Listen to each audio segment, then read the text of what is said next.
Oh, it's me again, guys. I'm now becoming like a pest on your, a pest. You look at the pest and you say, oh, it's like a mosquito. Anyway,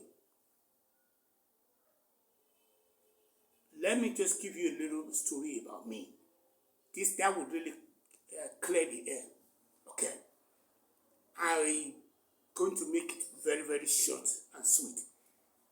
It did happen that I personally was pained by my association while I was in Nigeria as a kid. So I say pain because I had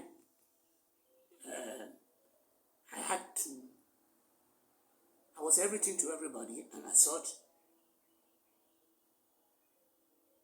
people loved me and I loved them back. But for one reason or the other, my school was not playing out the way I wanted it to play out. So I had to go abroad. So at this point in time, I have friends, family, loved ones, people who knew me when I was back home, who went back there the way I went back there. They didn't do what I did. And I didn't hold it against them, and I was still friends with them. But when I say friends, it means that I wasn't carrying on, going out there to go and start eating amala with them or eba or egusi. All I was doing was just interacting with them, and I stay concentrated. So the first point here now is, if you are interested in investing in Nigeria and there is a trust issue of where you say, if I put my money into Nigeria system, if I give money to Azimi Koko, he can blow it. What I will do is that I have not told any of these my friends that I'm putting a what you call a venture capital dossier in place. So I haven't told them. As a matter of fact, I'm even shooting all this video that I'm shooting.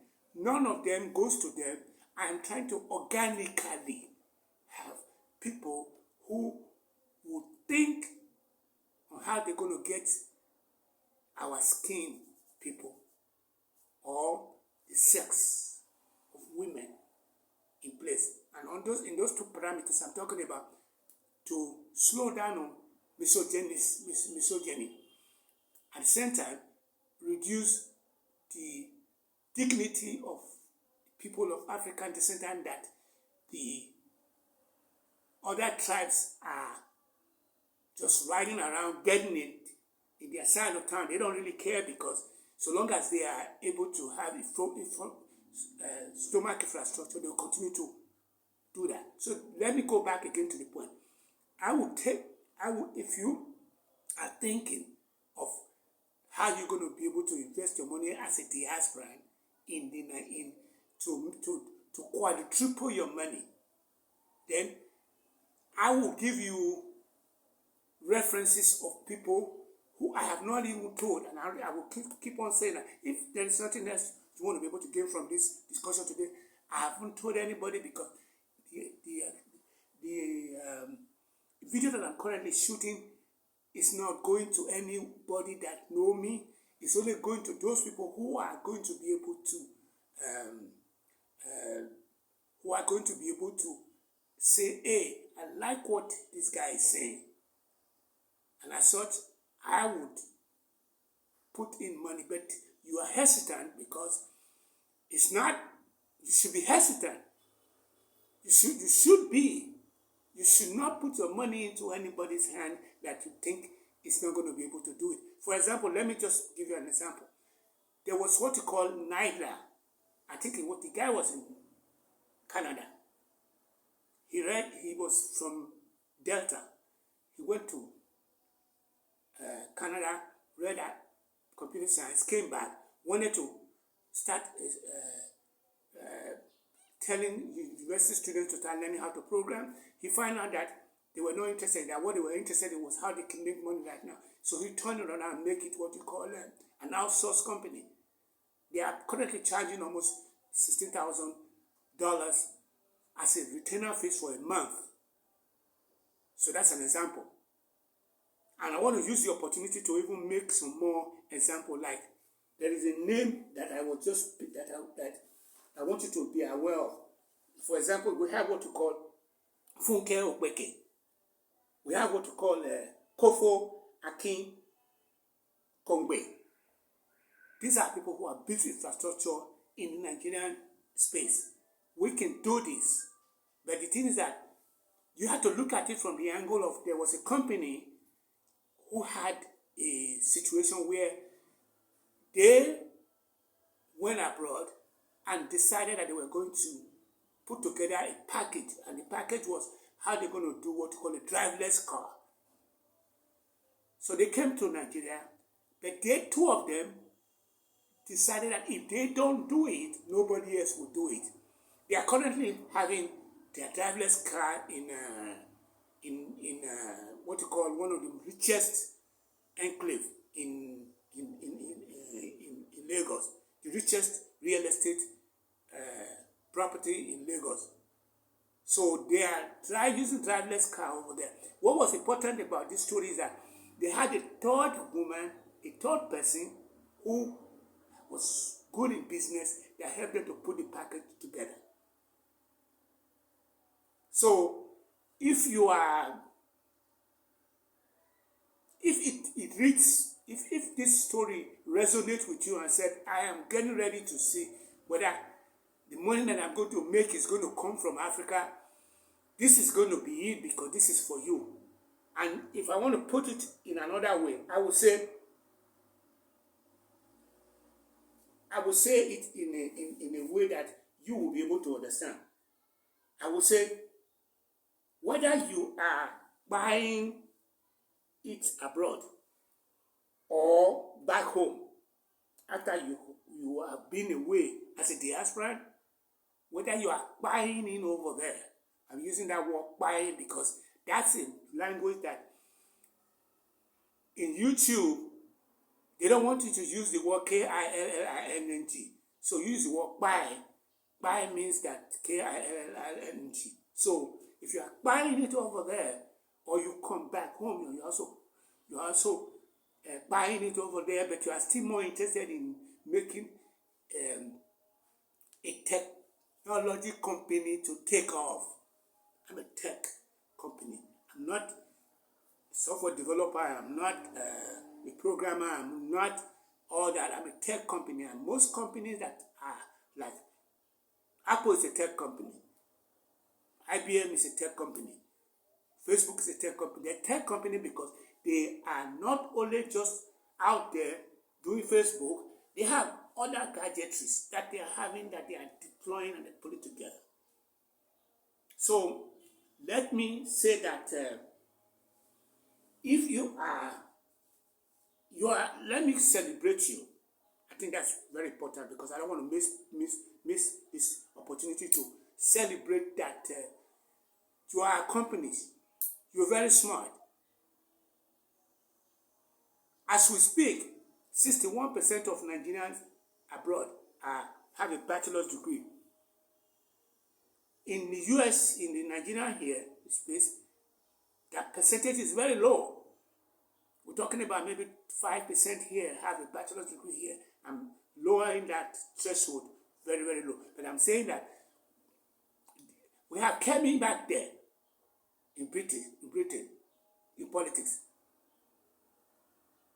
Bayo, I think they said there's an airport that is the airport where that Indian flight, the one that killed 440 people, were going to drop off. That was owned by Nigeria. He's in Nigeria here. Okay, we have what we call what's her name? What's her name? The woman that's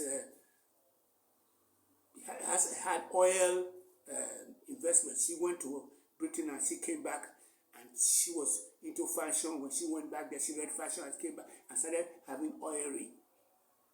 So I'm saying that I'm celebrating you because I think you're smart, and then you can now put that smartness into use.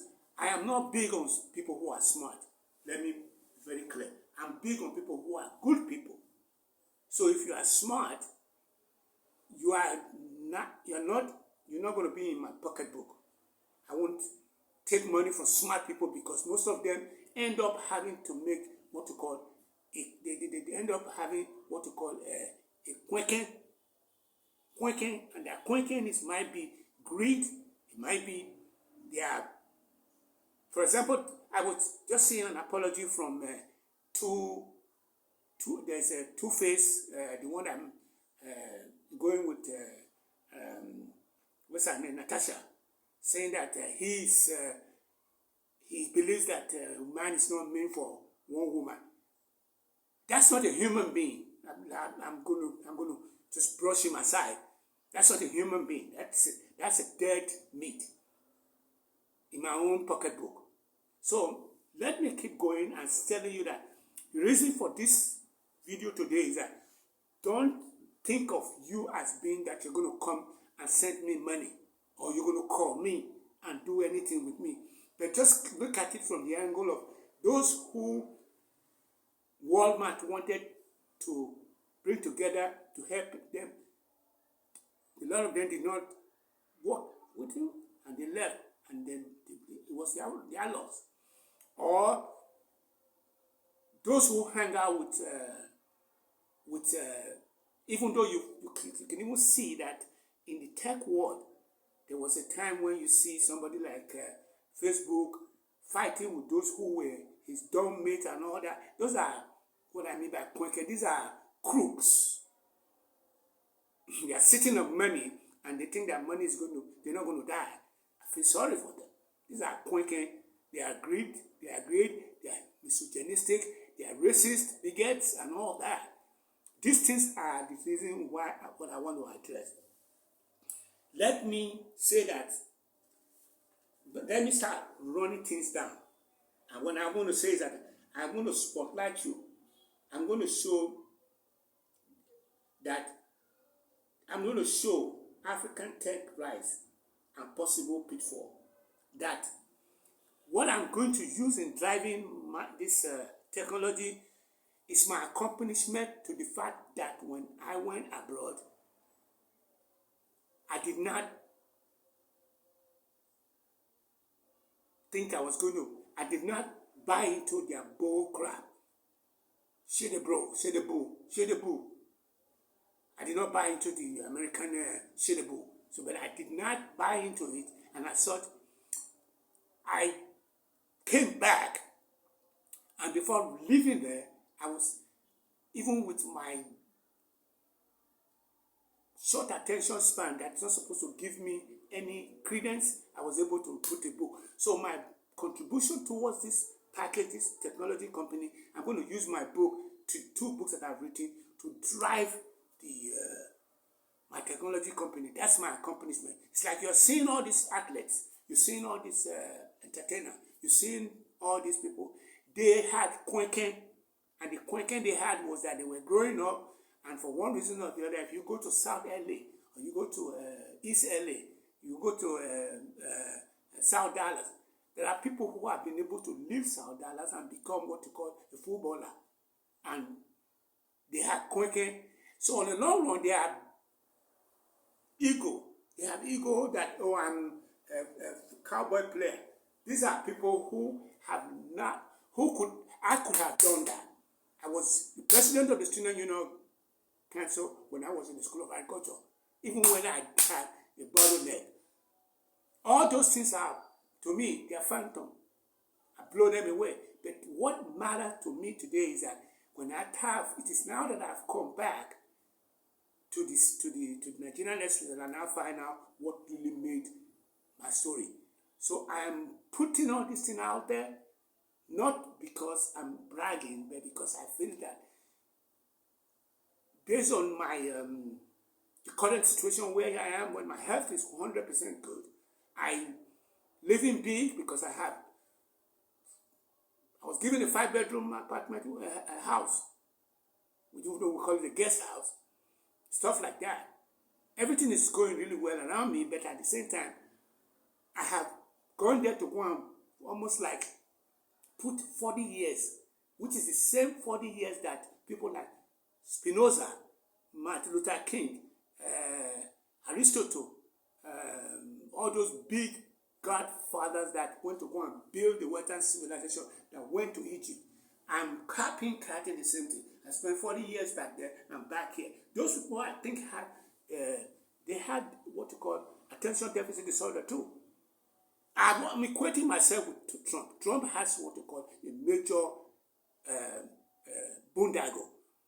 He's not all what he thinks he is. He doesn't even know who he is. He just gabu, gabu, gabu, gabu, gabu, gabu, gabu, gabu, gabu, gabu, stuff like that. So I'm going to try to wrap things up and say that at this point, my phone number is no longer important.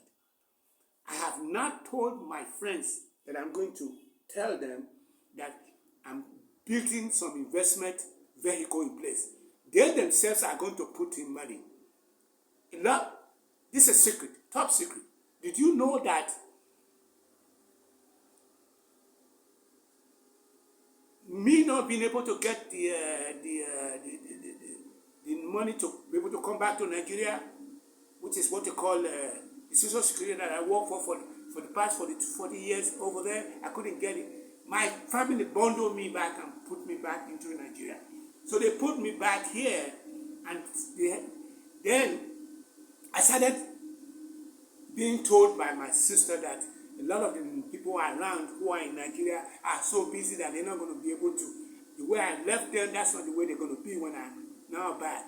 And I thought what I did was, a lot of people started with the plan of trying to give me money. They want to pay me back in my goodwill that I had, or the love they had for me, or the kind of interaction I did for them, the way I made their life a better one, and they wanted to start throwing money at me, and I rejected all of it. What I did not reject was the fact that the package for me to return back to Nigeria was still organic, and that's what I am living on. So the point I'm making here is that they are sending me money, and I'm telling them, no, I don't need money here. I don't need money here. There is nobody who has ever done that. Somebody who the Airpeace managing director was utilizing one of his friends. So the friend said that I'm going to give you money, and the Airpeace guy rejected the money. But he's coming out now after the death of the guy that I wish he has taken the money. I'm not going to waste that. The reason why I'm not taking any money from anybody is because I don't want people to associate me with money.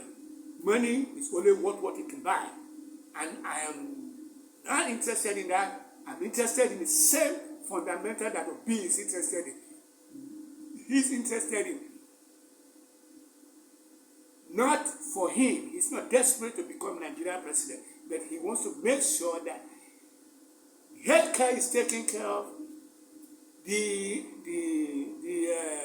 banditry is taken care of, kidnapping is taken care of, poverty is not weaponized, and stuff like that. So my thing is that I have two fundamental, and the two fundamental is to reduce the dignity, to restore the dignity of people of African descent based on our tone of our color. And the second one is to allow women to be in position of authority by letting them run as president of the Federal Republic of Nigeria. I'm going to cap it off by saying 234 703362 7981. 234 is the Nigerian area code. 703362 7981.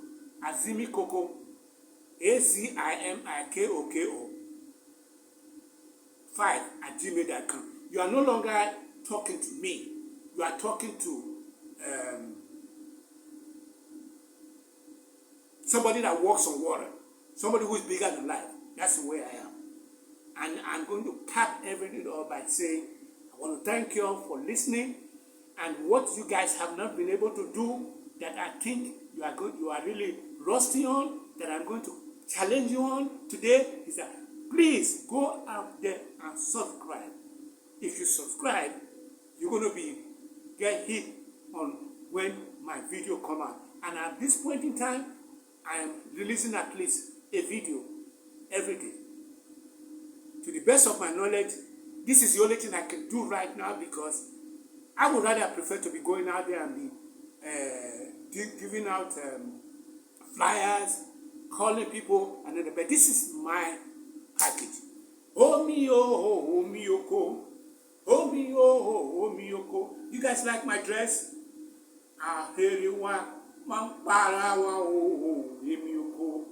I'm dressing to kill.